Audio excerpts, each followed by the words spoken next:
নমস্কাৰ পিয়া নিউজৰ সমুখ দৰ্শকক স্বাগতম জনাই ষ্টুডিঅ'ত ৰিজু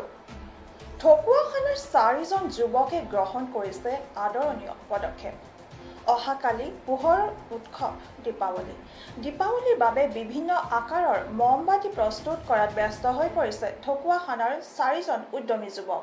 যুৱককেইজন ক্ৰমে দীপক দাস মিথুন দাস বিপুল দাস আৰু ৰাজু হাজৰিকা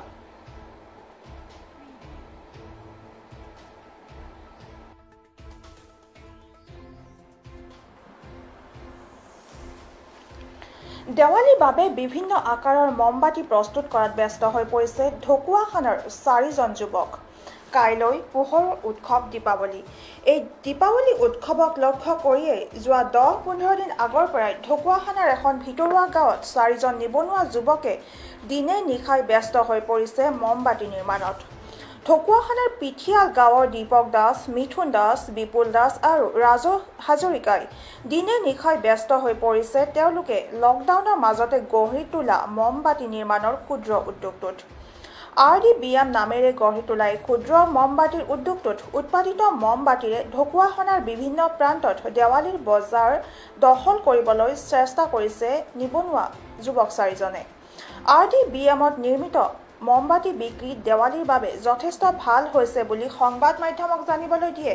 নিবনুৱা যুৱককেইজনে ইফালে এই উদ্যোগৰ জৰিয়তে আত্মসংস্থাপনৰ বাট মুকলি কৰিবলৈ সক্ষম হৈ আশা প্ৰকাশ কৰিছে যুৱককেইজনে পৰা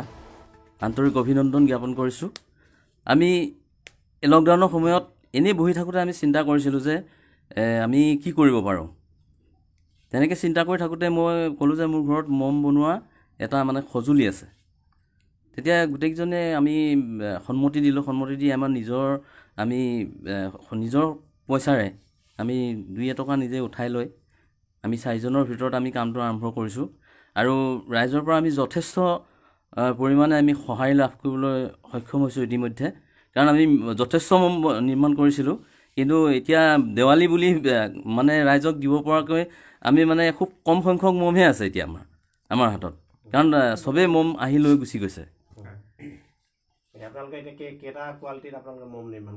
আমি দুটা কোৱালিটি নিৰ্মাণ কৰিছোঁ এটা সৰু আৰু এটা ডাঙৰ বুলি ক'ব পাৰি এডাল মম ধৰি লওক আপোনাৰ বজাৰত কিনিলে আপোনাৰ 15 টকা বা 10 টকাই ল'ব কিন্তু এডাল যিমান সময় জ্বলি থাকে বজাৰত কিনা মমডাল কিন্তু আমি বনোৱা মমডাল প্ৰায় 1 ঘণ্টাৰ ওপৰত জ্বলে এডাল মম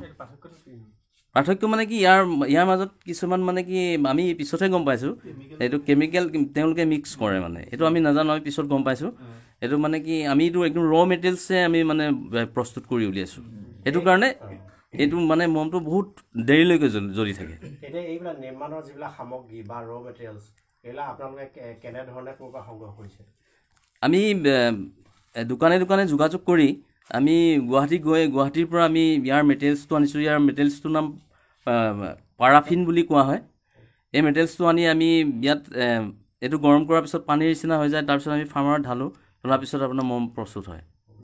গোটেই যিটো আপোনালোকৰ প্ৰকল্প হয় এইটো আপোনালোকৰ 4জন নিবনুৱা যুৱকে সদ্যহতে প্ৰথম প্ৰাৰম্ভিক পৰ্যায়ত আপোনালোকে কিমান মূলধন ব্যৱহাৰ কৰিছে আমি প্ৰায় 10,000 মান আমি খৰচ কৰিছোঁ ইতিমধ্যে নাই আমি 4জনৰ ভিতৰত নমস্কাৰ মোৰ নাম দীপক দাস আৰু এইফালে হ'ল বিপুল দাস এইফালে ৰাজু হাজৰিকা আৰু মিথুন দাস এতিয়া আপোনালোকে ভাবিছেনে যে এই ব্যৱসায়টোৰ দ্বাৰা আপোনালোকে আত্মসংস্থাপনৰ পথ বাছি ল'ব পাৰিব বুলি আশা দেখিছেনে যোৱা দিনত আশা দেখিবলৈ পাইছোঁ কিন্তু ৰাইজে যদি এনেদৰে আজি যেনেদৰে সঁহাৰি দিছে আমাক উৎসাহ উদ্দীপনা যোগাইছে আমাক পৰৱৰ্তী সময়ত যদি আমাক এনেদৰে উৎসাহ উদ্দীপনা যোগায় নিশ্চয় আমি লাভান্বিত হ'ম বুলি আমি আশাবাদী